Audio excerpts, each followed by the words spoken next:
Well, Mikey, the recording is in progress. I'm not so sure about me because We are a work in progress. Let me turn off my music. That was Chuck Prophet, West Memphis Moon, and we'll listen to the rest of that later as needs be. We got a yeah, kind of a late start today because it's kind of a late start day.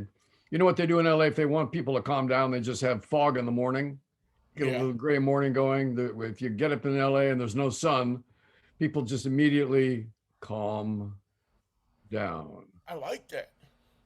They don't I, know what to do with themselves. They go slower. They get to work, but they're a little deranged or rearranged than they were the day before. They behave themselves better in traffic, although that doesn't apply to everyone, of course. And they come to work instead of 10 out of 10. They're coming to work like 7 out of 10 with 3 in abeyance, waiting for the energy to kick in.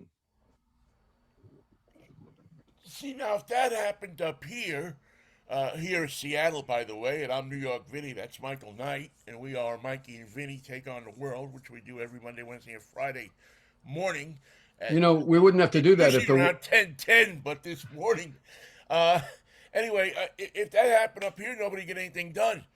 No, I'm Because sorry. usually, matter of fact, it worked the opposite this morning. I woke up at 6:30, saw or 7 o'clock, something like that. Saw the sun, or what passes for the sun at that time of day, and said, "Oh, I'll go. I'll just close my eyes for another few minutes." And a few minutes turned out to be 3 hours. As it often does in our world. A few Yeah, minutes, a few minutes, a few minutes, a few minutes, and pretty soon you got several hours. it it's not going to get better until Apple figures out a way to put something on the phone that actually touches you and shakes you. The thing is, everything in the world is on your phone. It's just it can't help you unless you participate. You have to say, "Phone, tell me more about Charlemagne and who was Charles the Great." And the phone will do that for you. But if you just sit there next to the phone wondering, Charlemagne, I wonder what was Charlemagne? Who was he? Where did he live? When was he alive? Nothing will come from it. Yeah, but eventually it will because they're going to have phones that pick up your brain waves. It's only a matter of time. Uh, I'm sure that they have one already. So, It just, so your phone can ring and you say, "What do you want, Mikey?" And I'm going saying, "I don't know. I guess I was thinking of you." yeah, which is going to be kind of tough for all the guys that cheat on their wives and all the wives that cheat on their guys because All the, every all time the, they think of their girlfriend, it's going to call their wife. all those outgoing calls, after another, Yes, after another. and then of course Lily from AT&T will show up at your house With Shaq or with some basketball player, with perhaps somebody. We LeBron don't even know James, who, or and she'll say, "If you pay us an extra 500 a month, we'll just keep quiet about the whole thing." the latest commercial she has with LeBron James. He wants everyone to get the best deal, and she says everyone can have the best deal, and he says I want everyone to get the best deal. Everyone, she says, can have it, not will get it, does Right? have it. Can have. Everyone can, under certain circumstances, which we are not going to talk about now, can in perpetuity throughout the universe have the deal. So that tells me there are some people that cannot have it. And you'll find out when you get to the store. Wait a minute, you said everyone can have it. And we said, no, we said everyone can have Right. it. We have to think that you're worthy of it, and now you have this situation set up where there's somebody in an office somewhere who has set up a number of guidelines that you have to agree to, or you have to qualify for all of those guidelines for you to get that special deal. And it's available to everybody, and everybody gets it. And you can have it, but not right off the bat, not immediately. You have to wait like the Houston Astros had to wait last night. Houston Astros said, "Can we win this game?" Yeah, I knew And you were going I, to bring that up. and I said, "You can win it, but at the moment, it doesn't look like you're going to win it." Well, what about Seattle? Oh, they can win it. Yeah, they can, and they are winning it. And it's 7-3, and things look good. But just like the deal with LeBron James, you don't have a deal yet. You could have one, but we're gonna have to wait. You had to bring it up, didn't you? And the reason I hate Dusty Baker is because when he was the manager of the Giants, we lost miserably in the World Series to the Anaheim Angels. Now that's something I suppose Dusty wants me to forget. When I see him chewing on the toothpick in the dugout, and the hated Houston Astros are doing his behests, coming to the bat with him in mind, playing the game as Dusty taught them, uh, forget about it.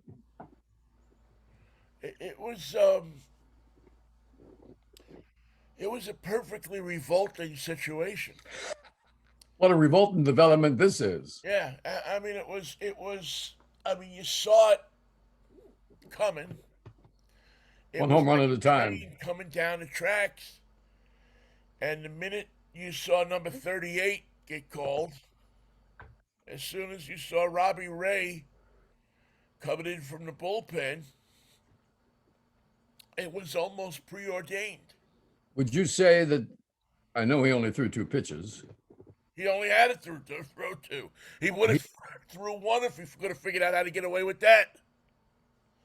he he's not used to pitching in relief. He's not used to warming up and coming out of the bullpen. He's not used to any of those things. But is that what make the difference? His him being uncomfortable in his role. He should have been very comfortable coming into in the threat and win the game. Mikey, I don't know what's going on with this guy. He looked like a repeat Cy Young candidate in the month of, half of July and August. I mean, he was rocky when he when he came over, and you give a guy a break. Sometimes that happens. Guys switch cities, switch teams, and they just have to get comfortable. But somewhere in the middle of August, in the middle of July, he seemed to figure it all out. And I talked several times about him on this show and how, he had really put it together. And by September, he looked like your number one starter. As a matter of fact, there were people in the organization and outside of the organization who questioned whether they needed to go out and get Luis Castillo. You always need more pitching. You always need But another pitcher. luckily, the general manager of this team ascribes by what we believe is that you can never have enough pitching. And if you You can get can't. four number one starters, you go out, you get four number one starters. That's what you do.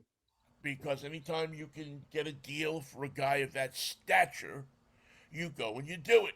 And you thank your lucky stars you got four pitchers. Thank your lucky stars, brother.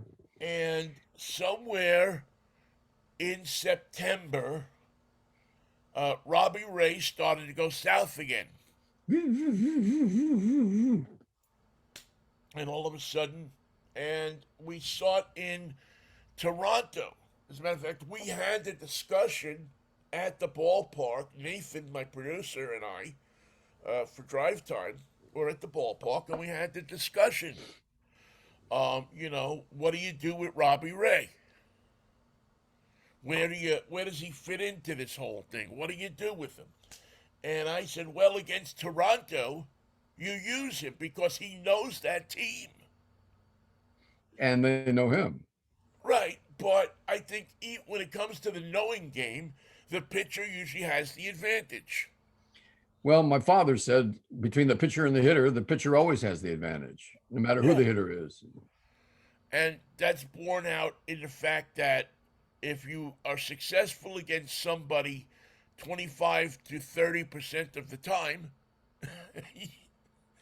you're making millions of dollars a year. If you're a 250 to 300 hitter, you're successful. Well, that looks good on paper. So on paper, the Mariners should have won. On paper, but there was a sneaky suspicion to me when in the wild card, Robbie Ray saw this team that he knew and was roughed up by them. Yeah. And all of a sudden, so, okay, all of that being said, Michael, all of that being said, you got a guy who destroys you. You got a guy that's up at bat that, he's torrential. He's He's a torrent. he's a hurricane of a hitter. Yeah. Why do you go near him? I mean, the second pitch was, as I said in my Facebook post, it was a meatball coming down Main Street. I love that phrase. And I said, usually that's a good thing. Hey, meatballs for everybody. No, Yeah, not for everybody. not in this Just for case. just for Houston. Not in this case. No, in this case, it was a very bad thing for those who wear the proper blue and teal and silver of the Seattle Mariners. Mm. Because, when good hitter meets meatball, usually crush ensues. Chop meat. It goes back to chop meat. The kid looked like a linebacker up there. He's a big kid. And man, oh man, I don't know, and I can't, it's hard for me to figure out here who to blame. You can blame Scott Servais because he brought him in, And it was an unusual move. and it was but we've seen that move pay off before in certain circumstances. Um, do you blame the Mariners for going out and spending the kind of money that they did to acquire him? We blame the Mariners when they don't spend the money. I don't think that. Perfect proof that it's not just spending the money. And who you're saying something that's very interesting. And who can you fault? Well, you have to fault the team because they let themselves down. They allowed the runs to score. In every situation where Houston was knocking at the door, the Mariners said, "Hello, Yeah, how can I help you? yeah, come on in. Have a seat, or if you can't stay, get a couple runs and we'll deliver them. Free Right, I'm gonna delivery." go in the kitchen, get you a little porridge. I'll be right back. Yeah. Uh, There's another side to this story, and it reminded me of you. There's a friend of mine on Facebook that I went to school with in Miami, Sherry Hodes, Hodes. Sherry's a big baseball fan. She's a Yankee fan, but the kind of Yankee fan that roots for the Mets in the playoffs, if you can understand that kind of baseball player. yeah, yeah. She doesn't like Houston, but she admires Houston because she said that batter last night has been dreaming about that type of finish since he's 8 years old. He's been hitting the walk-off home run in the backyard and in Little League in all his life. And finally it comes up in the majors. And it could have been mud, as many writers have said. It comes up mud. Well, it could have come up mud for him, but it didn't. It came up glory for him, just like in his backyard, just like all the home runs he hit when he was 10 years old. And if you look at it that way, you can't hate Houston, which I do reflexively. And she reminded me so much of you because the beauty of the game took over last night and said, Mariners, good effort, but look what you did. You left the door open. And I didn't tell anyone that you left the door open, but they found it on their own. And this is the result. That's the game. And why do they have walk-off home runs? Because they're dramatic, yeah, but they also have them because when you least expect it, they're possible. It can happen to you. It can turn around in an instant. And the magic of that kind of hit, I'm sure, set Houston on fire last night. God knows what they were like in the streets of Texas. But they were beside themselves with happiness and glory and baseball feelings that you can only have when the game ends that way. Now, the Mariners, like every team that loses like that, deserved it. I'm sorry. I've seen the Giants do it all season long.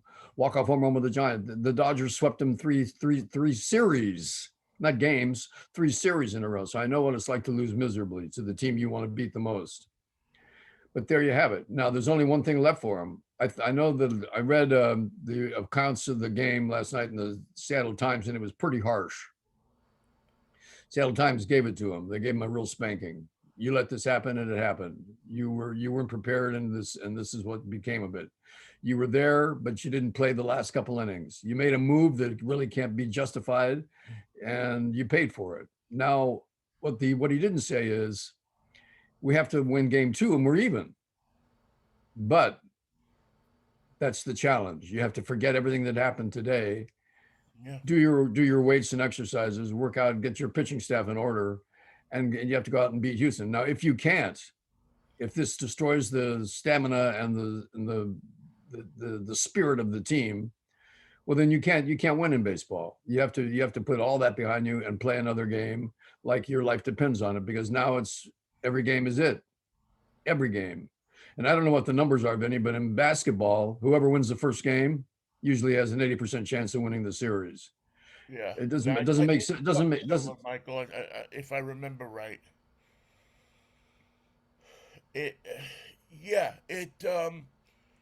you're going to see what you have here as far as people, as far yeah. as not just baseball skill, because these teams, matter of fact, many teams at this level are evenly matched. Yep. They got their hitters, we got our hitters. You know, they got their pitchers, we got our pitchers. They got their manager, we got our manager. And usually, at this level, when you get into the playoffs, there's not much difference between the two. Dusty Baker's been there a lot more than Scott Surveys. Yeah, yeah. I mean, obviously, but yet there's still a level of skill there that that got them there, got them to win 90 games in a season. Yeah. With Dusty, yeah, he has more experience. He's been more places.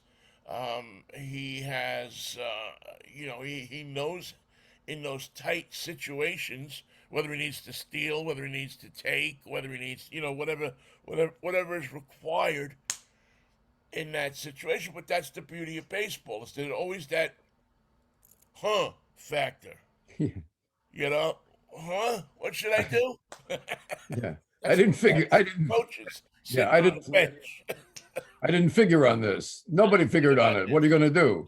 Baseball's, a sport that pays people to sit there and think, and they even dress them up. They give them a free uniform Yeah. and say, you sit there, and, it's not like when you're, in football where they hide five of the guys that are doing the thinking up in a booth Right. somewhere.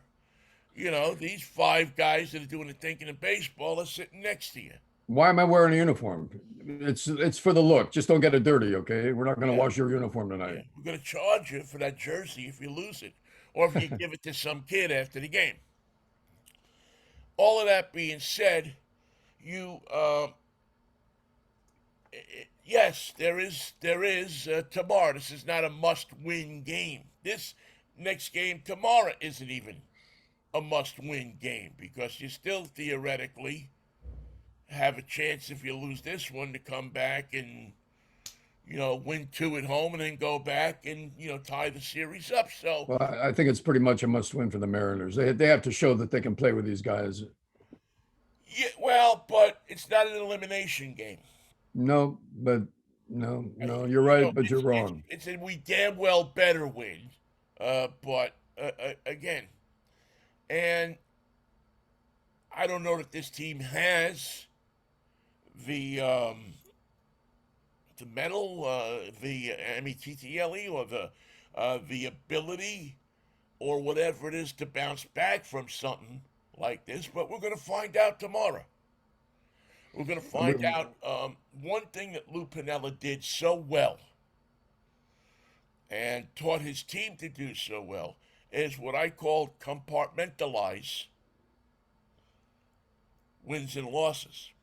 or as they say in New York, forget about it. Forget about it. Yeah, the true meaning of forget about it. If you lost the game, there was one to play tomorrow. Yep. And I'll never forget that in being in New York. I think you were there too with me in '97 when the Yankees beat uh, were beating the Mariners, and Lou was stood in the hallway outside the clubhouse and said and guaranteed that we're going to come back and we're going to win this thing. And they didn't. They came back, but they didn't win it. But and I don't even know if Lou believed that they were going to win it. But you have to put your team mentally and physically in a position to win, and that's what Scott Yeah. Service is going to have to do now. Well, he But did he it. believes they can win or not. The the feeling that the Mariners are going through right now, we can appreciate because it's happened to every little leaguer. You've been there, you've been ahead, and you lost, and you're crying on the way home. Yeah. Well, the whole thing that the Mariners face right now is they had the game in their pocket and they lost it. They had everything they needed, and they gave the Astros exactly what they needed to beat them. They gave them the runners when they needed it. They gave them the base hit when they needed it. They gave them the home run twice. Dramatic home runs at the end of the game. You usually don't get two. Well, the Astros did, and that's got to be in the head of the shortstop. That's in the head of the left fielder. That's in the head of the first base coach. It doesn't go away. I know you're supposed to put that aside and forget about it, but when they woke up this morning, what do you think the first thing that crossed their mind was? They weren't forgetting about it. Oh crap! I'm late.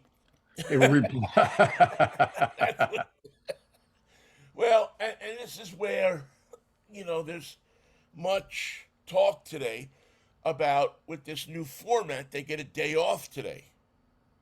that helps. And, well, I don't know. Does it, or does it give you another day to sit there? Because baseball is such a game of we'll get them tomorrow. We'll come back from this tomorrow, and you don't have a lot of time to think about it. You just move on to the next game. Well, I like the day off for only one reason. Nobody pitches. All pitchers have a day off, and boy, do we need that at the end of the year. Yeah, yeah, I would I would agree with that. But again, it also has time to sit around in your head. Well, When you go back at it the next day, boom, you go and you go back to the ballpark. You're back there at 9 o'clock in the morning. You're doing your routine, and you're hanging out with your guys, and you're moving on. If I were Scott Service today, I would probably have everybody at the ballpark as if there was a game today. we need a workout.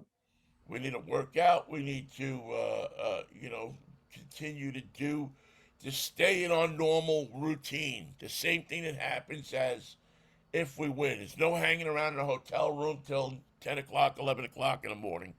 No going shopping. No seeing Houston with your kids. What the hell do you want to see in Houston anyway? You have You plenty can of time to go and see you it. can get cowboy boots online, and they get there the next day. Let's Right, go. right. You can do all of that stuff. Houston has kicked your ass all year. It's time for you now to figure out why they're doing that and stop it. There's another thing that happened last night that really I don't have the answer for. I know the Yankees had a lot of problems during the year. Remember that one stretch where they lost, what was it, 11 in a row? Yeah. They couldn't win. They couldn't find the ball. They couldn't find their mitts. They couldn't play ball. And Boone was up in arms. He didn't know whether to be angry with him or with himself. He didn't know if they were going to fire, get a new pitcher or get a new manager because the Yankees don't like to lose an 11 in a row. That's something they don't do. And then last night, I watched the highlights of the game, and they reminded me of the Bronx Bombers. Big guys come to the plate, hit long home runs, crushing them out of the park, upper deck, off the face of the second deck. Power to spare. Who's up? Look out, it's him. He's going to hit one. Everybody was plowing the ball. And I wondered, that's the image I had of the Yankees all year. Look at all that they're capable of doing. And yet there's a team that had trouble in the three quarters of the way through the season getting into the playoffs because somehow they forgot how to win. They forgot how to hit. They forgot how to score runs. And how does that happen? It doesn't register with me because everyone they send up there is 6'5" and ready to hit the ball all the way to Schenectady. How did that Yeah. happen? Well, one thing I learned about the Yankees long ago, and this might have been as far back as the 80s, and for some reason, the players may differ, be different players, obviously, Right. but there's something about the uniform, there's something about the mystique, there's something about the legend, there's is that no matter how far down you are or up you are on the Yankees, I should say, um, they always seem to have a way. Their managers, their personnel always seem to be able to come out and figure a way out to beat you. You look at Yankee scores throughout the years, and you'll see time and time again you're up 5 runs on the Yankees in the eighth, and all of a sudden, boom, they come back and they beat you. I don't know if it's especially at Yankee Stadium, old Yeah, Yankee Stadium, new Yankee Stadium. the ghosts are still there. And, well, I don't know if the ghosts are there, but there's something in the drinking water. There's something in the shower water. There's something somewhere that makes people, opposing players, fans, whatever, that just it negates your ability to play a complete 9 inning game. Maybe the magic is on the home team sunflower seeds, but the visiting team doesn't even get salt on their sunflower seeds. Right. It's amazed me time and time again how this happens. That you never ever, when you are playing the Yankees or watching a Yankee game from the comfort of your television set, feel comfortable with any lead. And I think that's part of the Yankee mystique to many people is you're just not going to feel comfortable because you know that at any given moment that team can explode for however many runs they need. And time again, they've done it, Michael.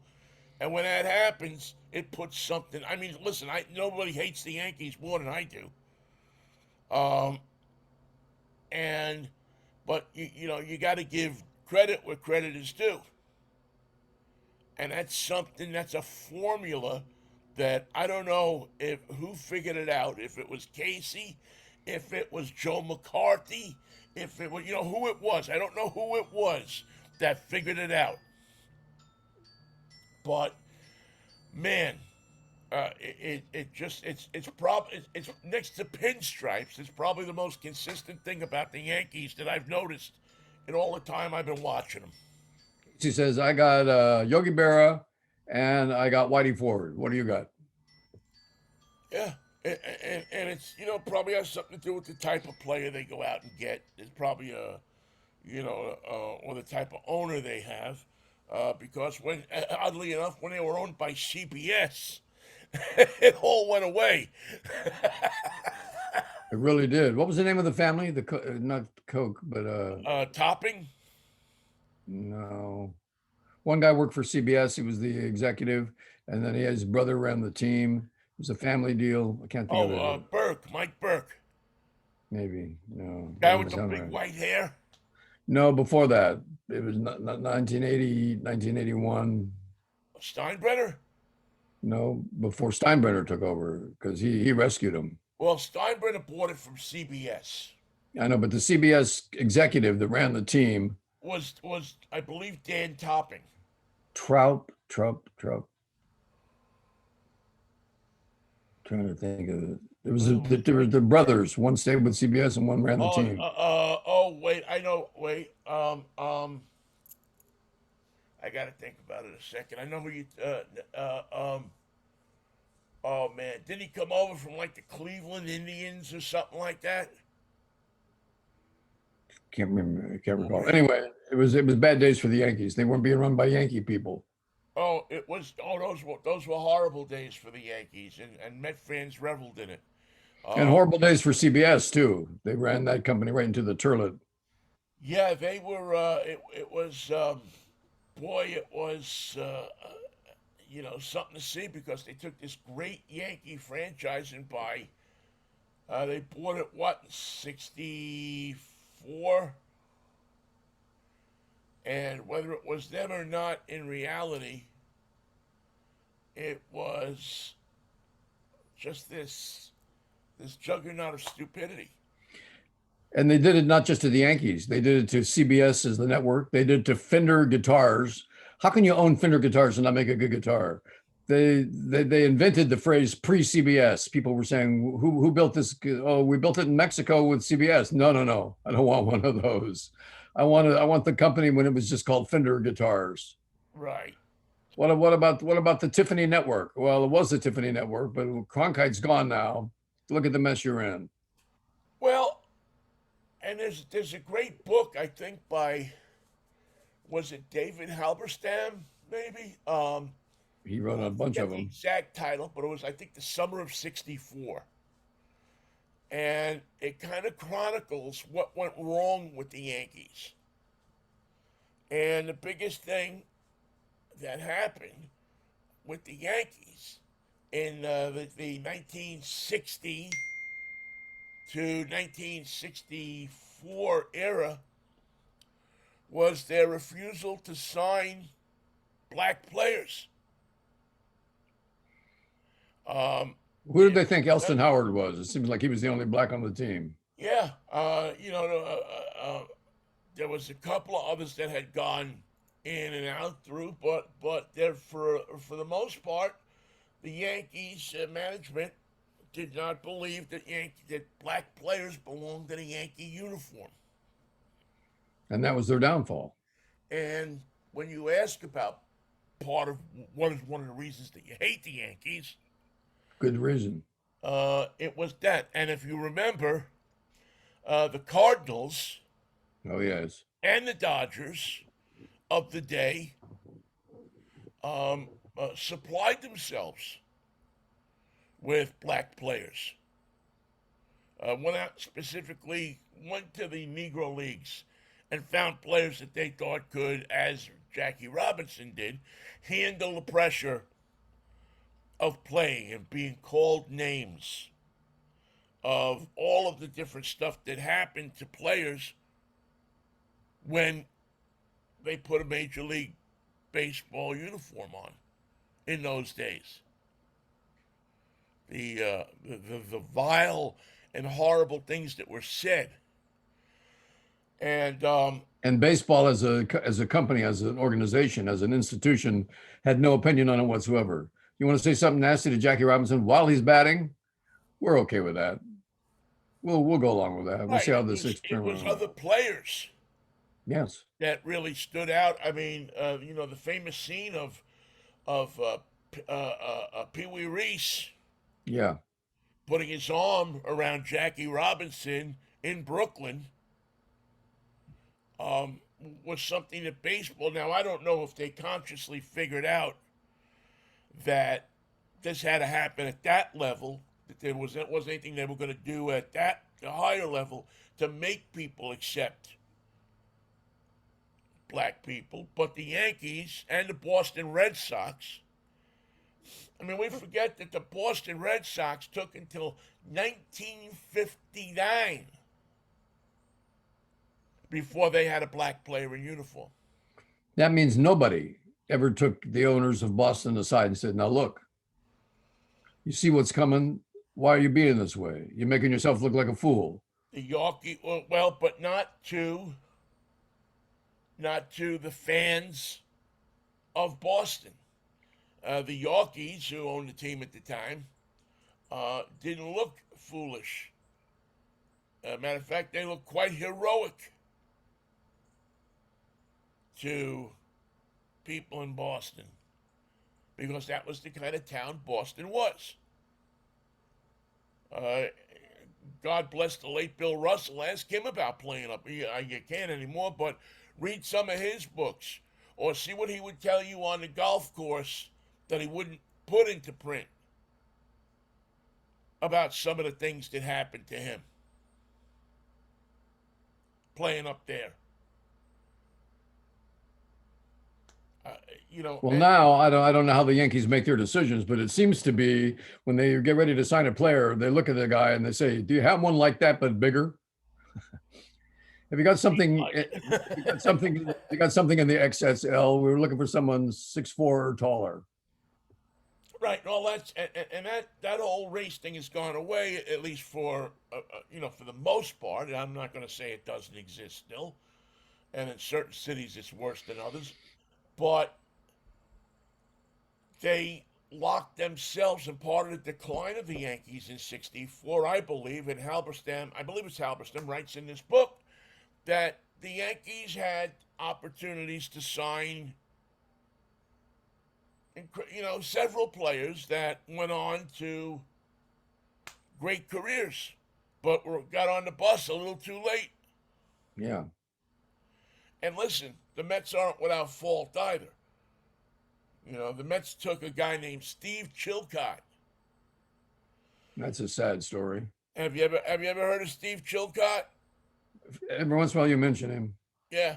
Well, they took him instead of Reggie Jackson Oh, because the good. guy that was in charge of drafting, M. Donald Grant, was afraid of black people. Is he afraid of more of them if they end up in pinstripes and across town? Evidently not, and he wasn't afraid of bringing them to the ballpark. Not like Walter O'Malley was, where he looked at his crowd and he saw all these black faces in it and said, "Yeah, this ain't gonna work." But in fact, it did work. Well, no, I'm talking about the crowd, the people in the crowd. Well, He wanted lily white people, and they didn't want the blacks in the crowd. They got them, but at that time they didn't want them. so he wanted Jackie Robinson to be a hero to break the race lines, to change baseball, but he didn't want anybody to come out and watch him. You want black people to pick your cotton, but you don't want them wearing your clothes. That's why they wore wool uniforms in summertime, or they did. It's and listen, I know people now are going to send messages. Oh, you see race and everything. You see this. Well, you know what? Back in those days, there was race and everything. There's still race in everything. It's still, and this country will never be able to recover from that, to end that until we end it. Remember, that was 1959 that Boston made the change. Ford was making Edsels in 1959. That'll give you some idea where we are in the world.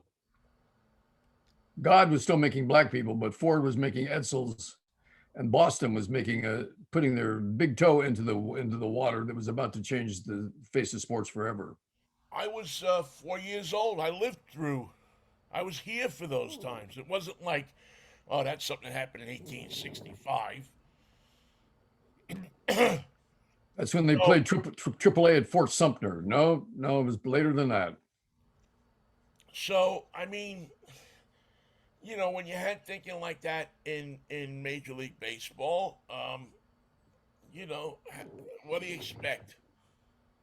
And that's why Boston was a second-class franchise for so many years, as the Yankees wound up being for so many years, because they wanted the Joe Pepitones of the world. They didn't want the Kurt Floods or the Lou Brocks or the Bob Gibsons. But the Cardinals, as prejudiced and as racist as a city as St. Louis is, Gussie Busch welcomed all of those people with open arms. Have a beer. Sit down. Let's talk. Because he knew they could play.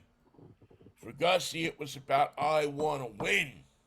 And they knew long before they made the move that the Negro Leagues were competitive, that there were a lot of talented players over there in all the positions, and a few stars, maybe as many as 10 stars that should have been playing ball. Oh, yeah, there were several times that it came this close to signing, a black player to the major leagues in the 30s and the 40s. As a matter of fact, there's some people that think that there were black players. They were dressed up as Cubans or as a white player of some kind of unknown origin. This is Billy Morales. He's from the Canal Zone. Yeah, let him play. Right. Exactly. It wasn't until O'Malley had I don't know if you want to call it the nerve or the foresight, to finally say this is all bull. This guy's a star. We need him, and we're going to sign him. So anyway, that's our history lesson for today. But let's get back to the Mariners and the task at hand. For Nothing, Scott nothing. Service, what do you do today? What? You send a quick email saying there's only one thing that beats the way you feel today, and that's winning. There's not two ways to feel differently. There's only one. You have to win. You feel this way. Houston feels a different way, and that's because they won and they beat you. There's only one way to get even on this situation, and you must do it, or we're not going to be in this league we're not going to be in this playoff for very long. Eh, We have to win, period. And I don't care if it's 1-0. I do not care, but you must win. yeah, there's really no alternative. I mean, I guess you could lose. You could bring it back here and try to win three in a row No, against Houston, but there's nothing that I've seen all year to tell me that the Mariners can beat Houston 3 games in a row. no, It's a fool's bet. It's a fan's bet. they're scrappy. Yeah, if I'm trying to think of who's the guy. Who am I thinking of? If John Owen were around today, I have no reason to believe he's not. But if he was writing the main column or article for the Post Intelligencer, there would be a number of Seattle-like adjectives to describe the Mariners. They're scrappy. They're bold. They're from the UW. Uh, which would immediately anoint them as the winner. But the reality is, Michael, is yeah, they're scrappy. I'll give them that. I mean, they play good station to station baseball, and they seem to do the fundamentals right. They seem to be able to stay away from pitchers, from hitters, I should say, when they need to, and capitalize on mistakes and run well. They do the fundamentals. That's why I think they got here, because Service has instilled in these guys the the need to play fundamental baseball. Um, Take the base when you can. Be aware of what's going on the field. Look at the guy in front of you if there's a runner in front of you.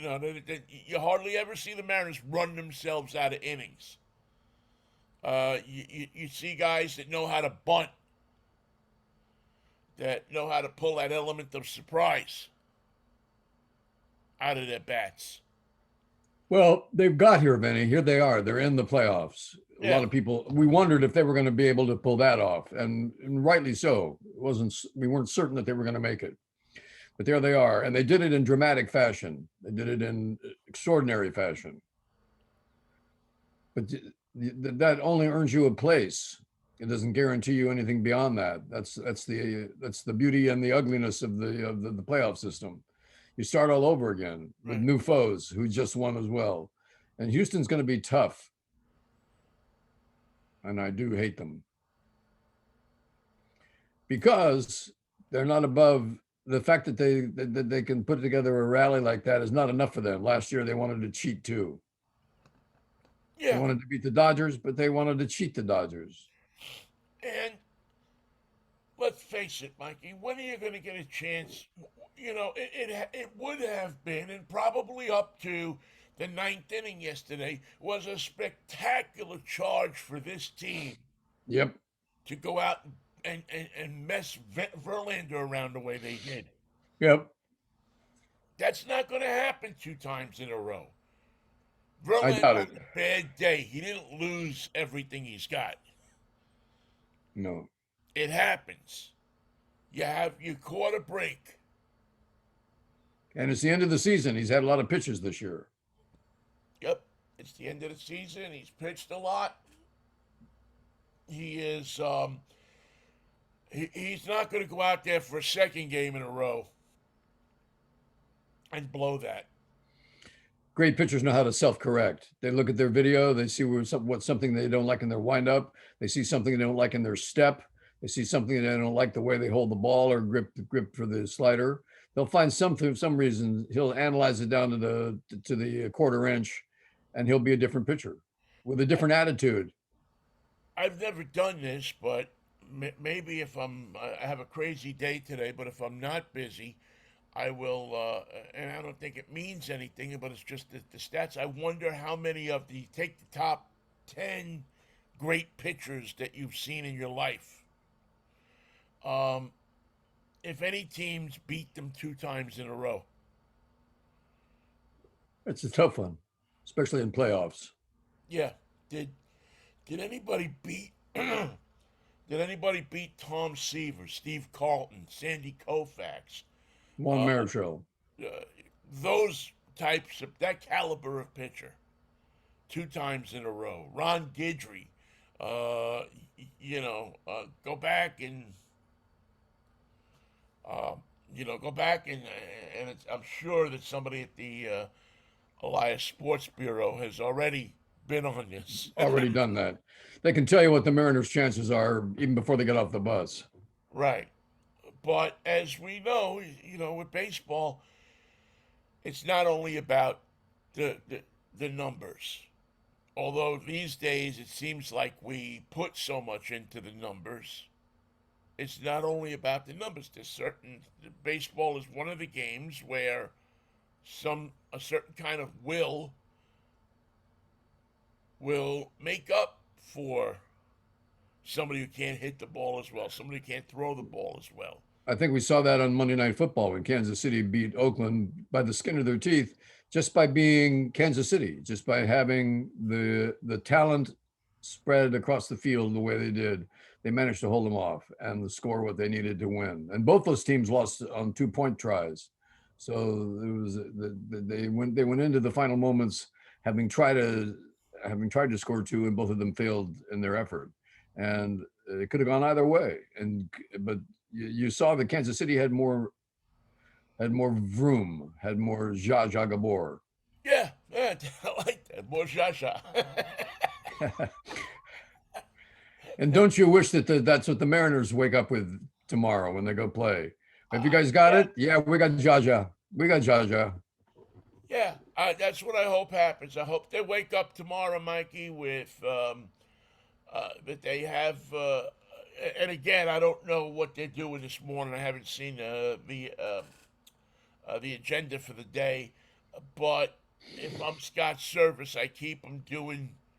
I keep them around. I keep them close. I keep them. I try not to let them listen to the radio or, you know, No, take him to a media free zone and have a ping pong tournament. yeah. I try not to. You can't restrict the reporters that are following the team, but I try not to let people ask them stupid questions. In Which, fact, in these types maybe of that situations, maybe that'd be fun to have a press conference and stupid questions are required. How you doing out there? How you feeling? You got doing anything different out there? I just, you know, uh, that's what I hope. I hope that that Service and his crew try to insulate them a little bit. You only got to do it for a day. By tomorrow, if they stay away from that stuff about consuming that stuff about letting it sit heavy on their heads, that by tomorrow it'll hopefully blow by. Brett Butler, the outfielder, who played in a number of National League teams, was a Giant for a while, and he did the post-game show. He was a regular feature. Brett Butler talks about the game, and we weren't a very exciting team. We had potential, but as the managers of the Giants would always say, your potential is going to get me fired.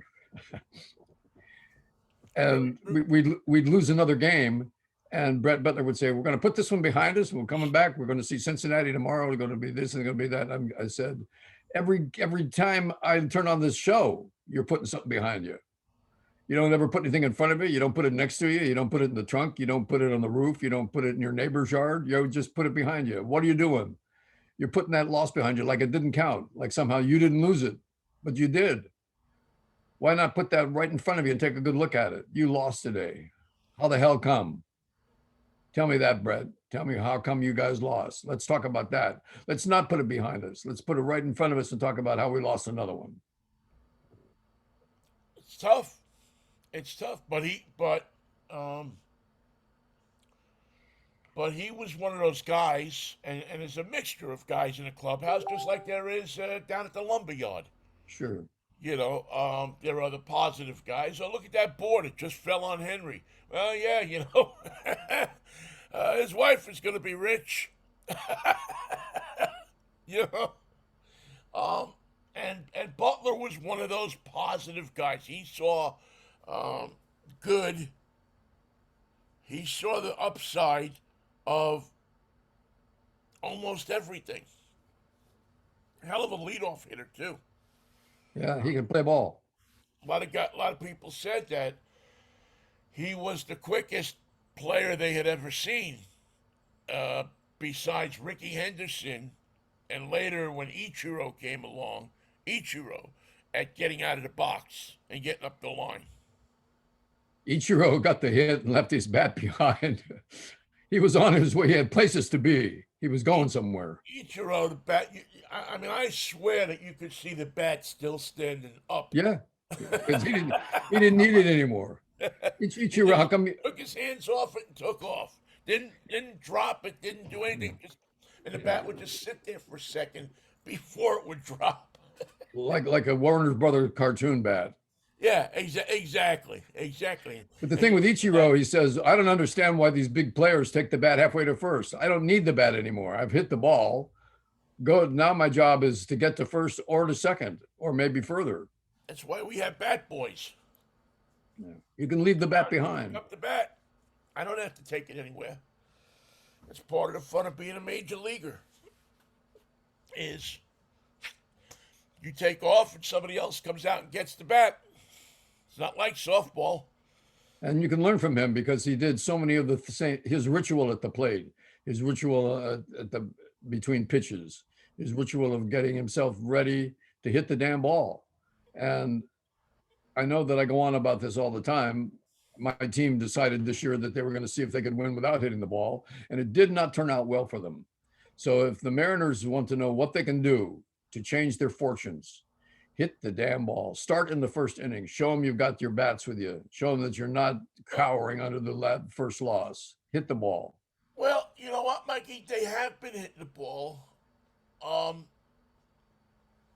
uncharacteristically for this club, actually. I mean, you go back to Toronto, and they jumped on Toronto early in one of those games, and then against Houston, they were up 4-0 before the butter on the popcorn dried. Before the national anthem, it was 4-0. Yeah, I mean, when you have to do the two national anthems, it gets to be a little bit of a pain, Yeah. especially when you got to do one of them bilingually. Well, we finished with the Canadian. It was 6-3. I wondered where all the action had come from. Yeah, it was just, And by the way, Henry down at the lumberyard is going to be okay, but he will have a limp. he's going to have, as a matter of fact, 6 guys in the lumberyard have the same limp. Don't worry about it. Yeah, it happens. They get together on Memorial Day and just walk in a circle. It's an amazing thing to see. It's our precision lumberyard dance team.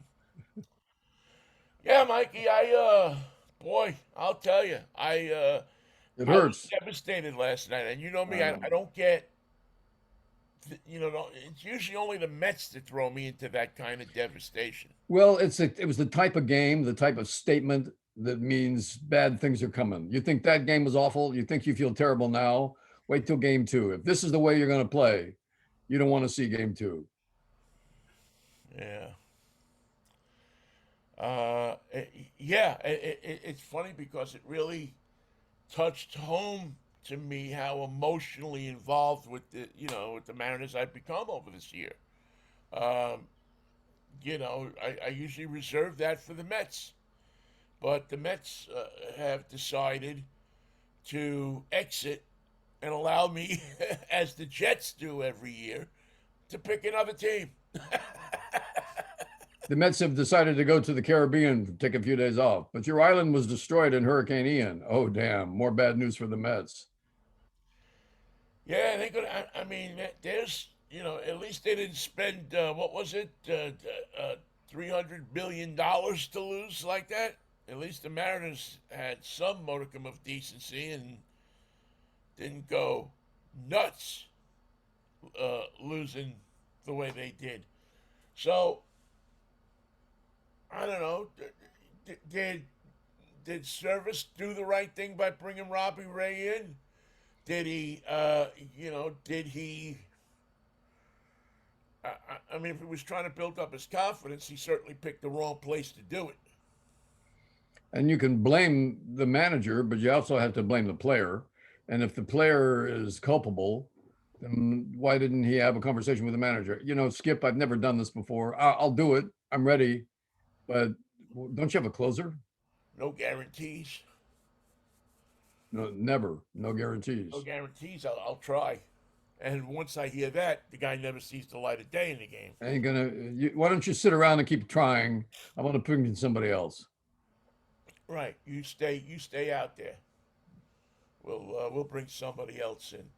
I mean, a guy that crushes. There was just so much wrong with the move, Michael. There was just so much wrong with it that we could sit here and list thing after thing that was wrong with it. But the reality is, he made the move. If it would have worked out, we would have been calling Service a genius today. I think that's what he heard in his head, Vinny. I think that's what he heard. I now what I will take exception to, and I wrote about this last night on Facebook. In my which turned out to be my daily column on Facebook, but I do use Facebook to opine on things that are bothering me at the moment. They can't wait until I catch up with you Monday, Wednesday, and Friday at 10:10 or thereabouts. It is. I noticed last night a number of people on my lines and other people's timelines and stuff, and Twitter and the the universe there, calling Scott Service names. That he was a piece of S. That he didn't know. And I just find that. Listen, I know that in an earlier time in this world that we did stuff like that, but the speech against Scott Service was so hateful because, listen, he made a mistake. A big one. A big one. And we all make mistakes. It really bothered me for some reason. How is the guy that it and I know why. I mean, it's a rhetorical question. You love a guy at noon, and by 5 o'clock in the afternoon, you call him a piece of crap. You're calling his family into question. I mean, the whole thing. It just, I guess maybe that means we've matured as a baseball town. I don't know, but So at least we know. You got to know a goat when you see one, and I don't mean the greatest of all time. The goat is reserved for the guy who did it. You did it, and you're the goat, and you're gonna smell like a goat and walk like a goat for a couple days, and people are gonna know that you're the goat because you stink for that one day. But Vinny, the angry fan is angry because of why? Why are people angry? Why do people get out of their car and they're furious? Why do people stand up in the Senate and they're stomping around? It's because they're afraid of something. Anger is always multiplied by somebody being afraid. And what are Mariner fans afraid of? Well, it's pretty obvious. They're pretty afraid of feeling like a Mariner fan again. They don't need more of that. They've done that before. They want some of the other stuff. Yeah. Give me some of that other stuff that I see other teams getting. When's our turn? And if this isn't it, then I'm blaming that goat. This guy stinks because I'm sad and I'm fearful of the way I feel tomorrow. If we lose game two, that's it for me. They'll be swearing off baseball. I shall never support the Mariners again. Let them move to Anaheim. The sooner the better. Get him out of my sight. Scott Severs should be sent to Spolpania. Yeah, they're already there with the Seahawks. Hey, but they don't know what to do with the Seahawks. They win. They look like they're going to lose, and they win. And then, oh my God, what am I supposed? How do I react to this? How do I Well, react to a Seahawks win? they've been spoiled for so long because the Seahawks are always picked to win the division, to make the playoffs. I mean, very rarely in the last 15 years have the Seahawks not been either picked to win the division or picked to go deep in the playoffs. There's no surprises. For the surprise is now when you don't win. Well, look at the quarterback situation just in the West. Seattle doesn't have a quarterback that they think they can rely on. The 49ers don't have a quarterback they think they can rely on. The Rams are losing games that they should otherwise possibly have won. When you take a look at these great teams that have just one player in flux, it's got the whole team on tenterhooks. It's got the whole team in a net. They can't play the way they want to. They can't play the way that they would be free to play if they only had that extra piece, which they don't have. And yet, and yet, the Seattle fan finds joy in the failings of Russell Wilson in Denver. Yeah, they're paying more attention to that. What about Russell Wilson? They'll tell you, hey, you guys lost again. Yeah, what about Denver? Huh? How about that? Yeah, it's almost that time-honored thing that we saw in the last presidential election. Well, what about this guy? What about that guy? No, no, no, no, no, no, no, no. No, It's not no, that guy. It's not this guy. We're talking about you. that's who we're talking about, and you That's who know we're it. talking about. We're not talking about uh, this guy in Florida or that guy in California or this guy in Montana. We're not talking about them. You. There are But so many. How far do we have to go into the season before the Colin Kaepernick gets that phone call? I don't think he's going to get the phone call, Michael. I'm convinced that he's never going to get the phone call. I'm convinced that at this point, age has and not playing have caught up with him. Of course, that's a lot of years not getting sacked, so maybe he does have it. I don't know. Yeah, I mean, you like to think that way, but you know as well as I will at that as I do at that level, your timing, your repetitiveness of doing things every day, your they don't practice because they don't know the game. They practice because they have to stay sharp, They got to stay really sharp. sharper than a surgeon, sharper than you name it. Any kind of high pressure job, they have to stay sharp. And I just wonder sometimes if unfortunately it's passed him by. The teams have looked at him and said, I could sign him and it'd be a great PR move, but is he going to win games for me? Is he Not going to get knocked on his ass and be able to get not up not again? sitting not sitting in his apartment in San Francisco. He's not going to win a game for you. That's for sure. Yeah. So I don't know that I'm more and more convinced. Now, I'd like to see him get signed. I mean, it'd be one of the great, at this point, comeback stories of all time. But at this point, there's been enough teams that have gone down, that their quarterbacks have gone down, that he should have easily found a place. And I point to the Miami Dolphins as the most obvious, but Yeah. that's a front office I think in flux because Yeah, there's something going on there, man. they don't I know don't whether know they're what it coming or is. I going. mean, my friend Bill is a diehard Miami Dolphins fan. He can't figure out what's going on. And they keep putting Tua back. Nope, not playing this weekend. No, he can't play. He can't play. I mean, there's a team that um, would rather send their prized young quarterback back out there with his eyes looking at each other than call up another quarterback to come in.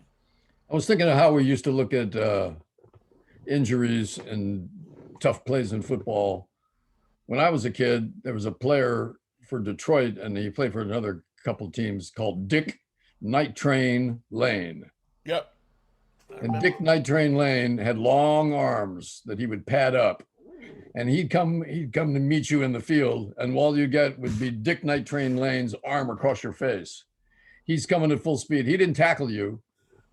He tried to behead you with his arm, He knocked you out. knock you right off your feet and into next week. And you just wondered what happened. And then when they get you to the hospital, they say, Dick Night Train Lane's the one who put you here. They said, oh, that explains everything. And they outlined his form of his manner of playing the game. You couldn't tackle that way anymore. And he was the only guy that did it because not that many people tackle with their arms. Ted Hendricks could have done it because he had arms that went all the way to next week. Yeah, but there was a certain method and certain But when stature the that you had to have to do that. when the night train would take out a player, standing ovation. Yeah. The night train came and got him. Same thing with the sack exchange in New York. Yeah, You know, exactly. when Gastineau. Gastineau and Klecko and those guys would tackle somebody, would just tackle them. They'd look to hurt him. Yeah, and dance afterwards. Yeah, and get them out of the game, not just for that week, but for the next time they saw him too. Hey, Al Davis, how are you going to win today's game? Well, first of all, the quarterback must go down, and he must go down hard. Yeah, That's how we're going to win. it was a different game. People and listen, what's the biggest complaint that we hear when you do talk radio about football? Oh, it's turned into a girls' game. You know, it's turned into they don't tackle them like they used to. I remember when Dick Butkus was out there. Just that whole.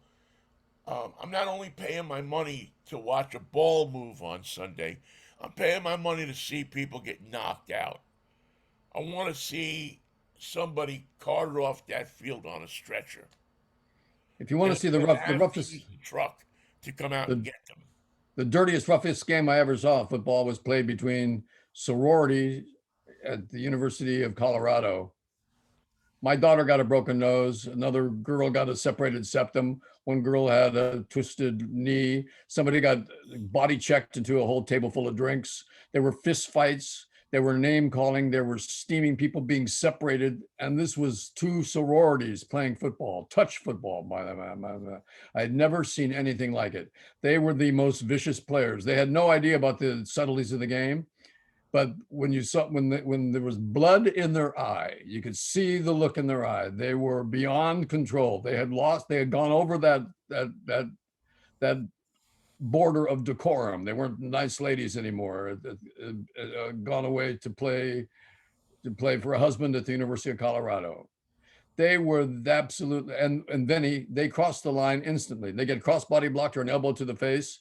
Right now, it's a fight, and they meant total business. It was hilarious, but it was also deadly. And a lot of people got hurt. And they played that game. I'd never seen such carnage. It's So people do. I don't know what a football field does to people, but it certainly makes them. I guess that people feel like they have a license to do whatever they want to another human being. Devontae Adams is a good example. He on the last play of the game, uh, Renfro cut the wrong way, ran into Devontae Adams. They both got knocked out of the play. The pass falls untouched. On the way out of the stadium, somebody moving equipment for ESPN is over there by the tunnel, moving a boom of some sort, and Devontae Adams comes through and just boom. pushes him into next week. Didn't hit him. Didn't hit him. Gave him a good NFL push though. Yeah. And the kid goes flying, and he calls the cops and says, "I'm working here. I don't. The players can't come over and just knock me down and not knock me into next week." And Devontae Adams is now facing charges. And you know how hard it is to be hitting people for a whole afternoon, and suddenly there's a guy in front of you with a bunch of cables. You want him out of your way, so what do? You hit him like you've been hitting people all day, but now the game's over.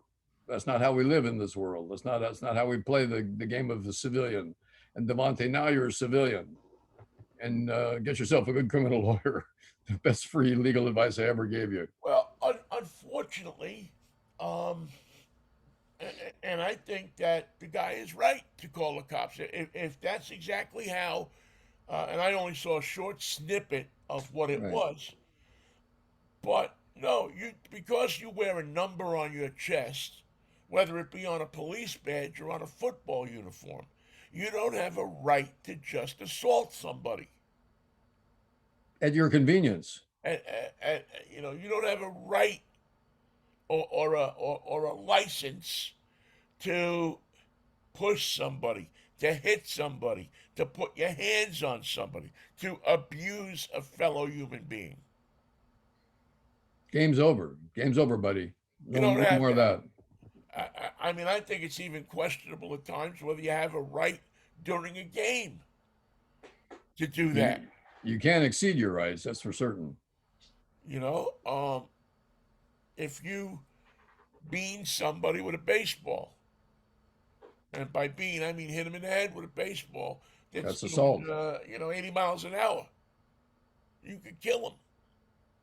Haven't there been arrests after hockey fights? Yeah, yeah, because at what point does it cease to be part of the action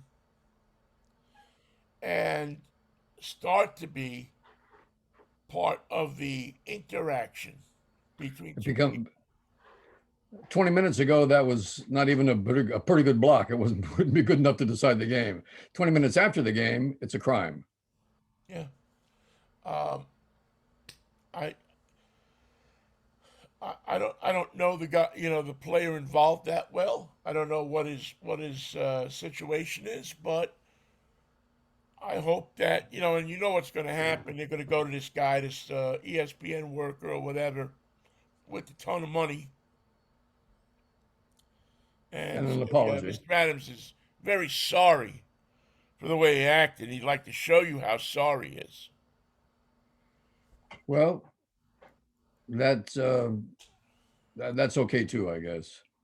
I guess, but They told a nice story about Devontae Adams. He went to high school in Palo Alto and was the number two receiving wide receiver on the team because Jock Peterson, the left fielder for the Giants, was the number one receiver. And they played together through their high school teams, and they went their separate ways, one to pro football, one to pro baseball, and they're still pals and still think about their days catching passes in Palo Alto. So they're local kids. I mean, they're not different from anybody else on the team. They're pretty much yeah, an example of somebody who was an athlete all their life and is doing well as a professional.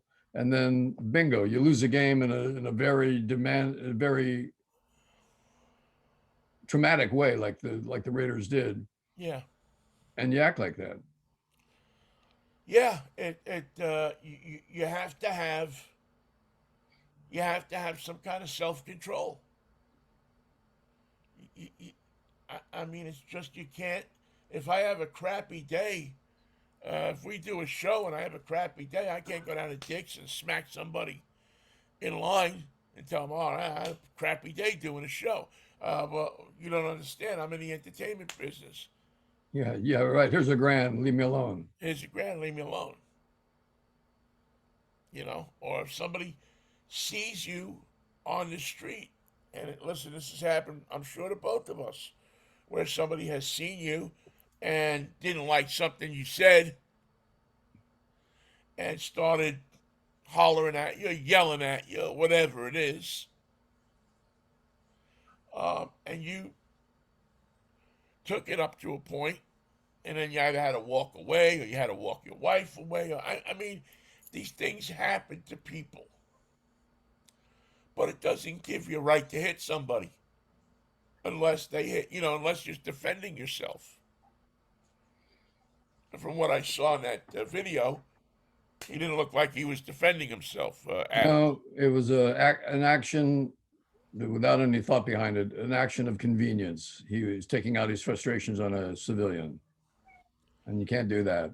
So I hope that, again, I hope they, the biggest thing I hope for is that he apologizes to the guy Well, he's done that, but as and Michael says, Wilbon has, I just had a bad day. Uh, uh, uh, just as a human being, I acted like I shouldn't have acted. here's the deal: if this kid that was carrying the cables or the equipment had been a quarterback, there would have been 15 yards, a fine, and it would have made a difference in the game. But because you're a civilian, an apology will do. He didn't know what he was up to. Something was on his mind. He wants to apologize. He wants to write a check to your favorite charity. Forget your favorite charity. Right on my favorite charity. Write a check to me. That's my favorite charity too. Hilarious. Yeah, sitting on a beach in Baja for a couple of weeks would go a long way toward making me feel better about myself. And remember, this kid with the equipment, you can knock him down and pay a fine. Keep your hands off the quarterback. Yeah, we live in a twisted world, Michael. We live in a world that I don't know. It's just again it's whacked out. You see so much stuff that you never thought you'd see. Like the ball hitting the top of a fence in Yankee Stadium and coming back into the field and not being home run. Yeah, I don't although think I've I don't think I've ever it's seen the that. top of the fence, or well, that was foul territory, wasn't it? No, they threw him out. They got him at first base. Right. See, I thought if it hits the top of the fence, again, I'm speaking out of turn. Many places, if it hits that top of the fence in fair territory, It's out of the ballpark. it's a home run.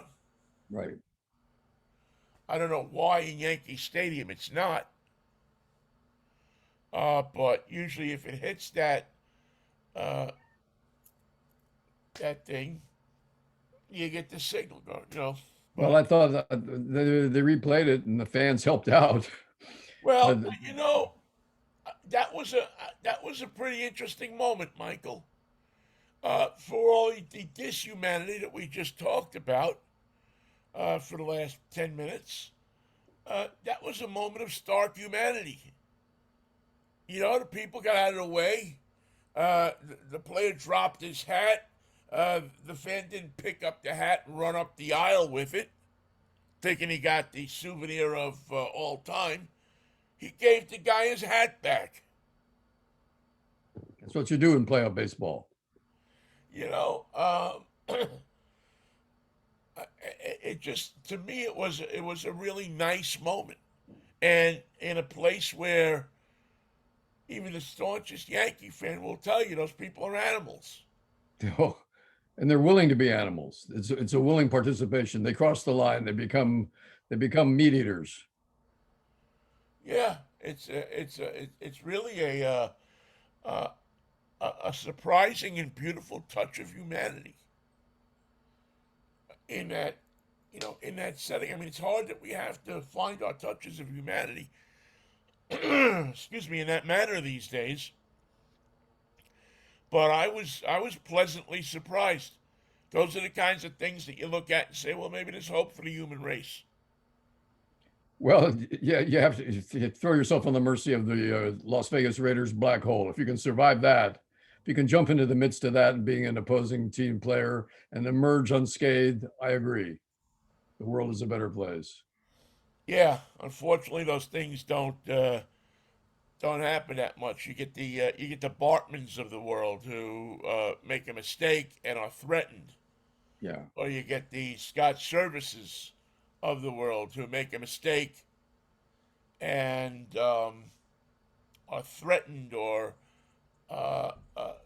denigrated in public or called an idiot or called. Did you see if he had talked about this before the game? Is this something that they had planned all along?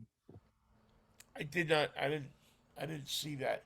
I I mean, didn't either. obviously, if he was out there in the bullpen, they probably. I mean, that's the kind of situation I think where all hands are on deck, aren't they? They are. Except, Thursday's pitcher, and maybe one or two players. But for the most part, anybody who can chuck a ball is going to come in, and we've seen it time and time again. We saw it with Randy Johnson We saw in it with what was it, 97. saw it with Madison Bumgarner in 2010. Yeah, I mean it's just something that happens. It's not an unheard of move. The reason why the move is suspect is because of the trouble that Robbie Ray is having. Nobody questioned Lou Piniella when he put Randy Johnson out and put somebody out in left field. I forget who it was, the pitcher was.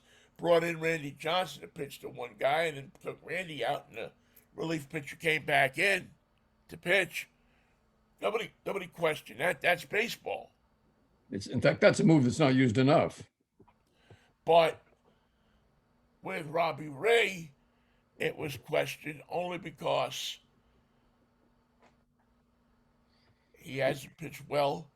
For the whole summer. Well in Toronto Yeah, against right. guys that he knew, against guys that he just for whatever reason. And I'm sure that somebody will write a long article or a book about it.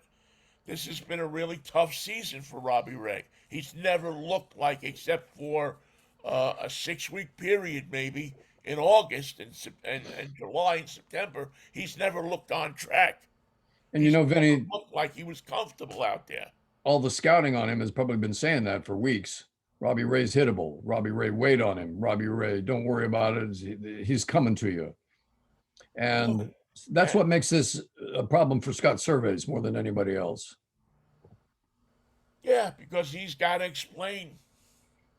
He's got to figure out and explain why he did it. Whether he just did it on a whim or he did it as part of a planned, okay, I'm going to get to here and here, and in this situation, against that guy. I mean, any manager probably figures out all of those scenarios in your head before the game happens, right? Well, he sure gave him a sucker ball. He gave him one to hit. Good God, did he give him one to hit? Or as you say, a meatball down Main Street. That was a meatball down Main Street, man. That thing was it must have looked about this big by the time it got to the plate. And so you move on. So now you got Luis Castillo coming up tomorrow. And also the last January 6th hearing will be tomorrow. Yeah, what are you going to what do you watch tomorrow? I'm taping everything. I gotta go to the dentist tomorrow. Damn. Oh, that'll be fun. That'll be great fun. What are you doing here today? Well, the January 6th hearings are going on, and Donald Trump can't find his documents. So I thought I'd drop by and see if anybody wants to drill on me for a while. Anybody? Isn't tomorrow? Yeah, it'll be the last one. Then they're going to come up with a conclusion, I guess, right? Because nobody knows the way the midterms are going. No. And it's the Marquis de Sade's birthday. Who you talk to. Those could be a wild Democratic surprise. Well, the latest polling is not giving us a lot of answers, except that in certain conditions, like Fetterman and Oz, he's got a 2 or 3 point lead. Same thing in Georgia over Herschel Walker, 2 or 3 point lead. So that's good news for the Democrats if the polling is correct, and it's bad news for the Republicans, because that means a lot of people voting in a hotter than a pepper sprout, that kind of a mood. Yeah. I think you got more Democrats voting from that point of view. Can you explain to me, Michael, vis-a-vis Herschel Walker, Why? He's a big dummy. He doesn't know what a jokey is. He has no idea what a fool he appears to be. I Not a mean, clue. at some point, how desperate are you for power? I mean, it's a guy that's clearly been hit in the head way A, too nu- many times. a number of times. He's having trouble with cognitive reasoning. Wouldn't surprise me if God forbid, that he had CTE. That I mean, it just doesn't seem there's something. It's not, and it's not that he's, sometimes you'll see people from the country I know. and they're not dumb, but there's just a slower, more measured way that they handle things. You dumb, Otis. You country. You wear overalls. You don't even have Brogan shoes. That's all right. Ba-da-da-dum, bam, bam, ba-da-da-dum, bam, bam. Yeah, I don't get how people in Georgia think that this guy is going to represent them better than Warnock. And listen, Warnock is not without his faults either, He's a preacher man. but at least he can put a couple of sentences together. I mean, I'm not sure if Herschel Walker was standing in front of the Capitol and had to get to the White House that he could actually cognizantly ask somebody how to get there. And my trick question, of course, is always who's buried in Grant's tomb, and he's still working on that one. And I don't think he's going to get it before the election. Forget all the other stuff. Forget the abortion stuff. Forget the children stuff. Forget all of that for a second. Because if we start pulling those people out of Washington, it's going to be a very lonely place. But just the just the, a convert. I mean, I would think that a senator would have to be a conversationalist at the very least. Be able to talk to people about his deal. What's your deal, Herschel? Yeah, be able to tell. I mean, he can't tell people what he stands for. As often as he's tried, he still can't quite get it out. He can't. He can't. I mean, listen to him. I've listened to him, and he can't project an idea from his brain to your ear. But his explanation of the dirty air over China being moved, I thought was pretty convincing. I never looked at it quite that way.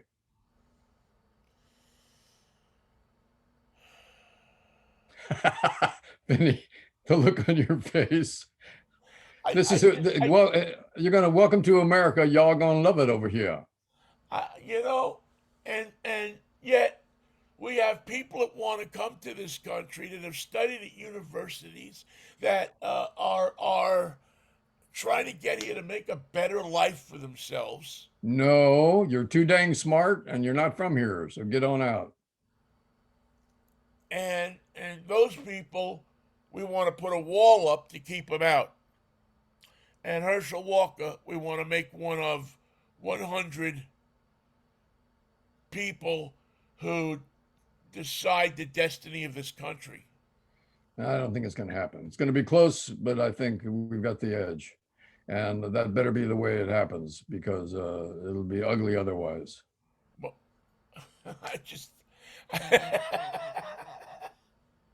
it's just a, it's like Louis Gumpert. Oh, It's a sign of how far now don't ruin my day. Don't ruin my day with Louis Gumpert. we have fallen as a society. Yeah. If that doesn't tell you that the end is near, that this whole experiment is about to explode, I don't know what will. How about him losing in his race? That would be nice. Looks like Arizona's going to be one of the great denier states, and there'll be 49 states and Arizona, the deniers. Yeah, with President Cinema. Cinema. Yes, Well, Vinny, it's been a wacky Wednesday. yes, sir. Sure has, man. I mean, I know we got started late, but boy, we brought it to the table. I must have been dreaming about this stuff. I must have been dreaming. It was all a dream. It was a beautiful dream. Is this dream number 10? It's a strawberry dream number 23. There we go. Yeah, there we go. Uh, um, Strawberry Dream number 3. I like that. Strawberry Letter.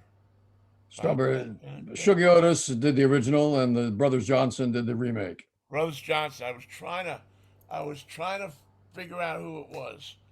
Yeah, and definitely, Michael, two different hits from the Brothers Johnson. Yeah, Because you had the great "I'll Be Good to You," it was a good hit. which was a great hit, but a great song, just Yeah. just an incredible song. And then you had "Strawberry Letter" number 23 there, which was again a great song, but almost um, solidelic. Yeah, very atmospheric, very cinematic.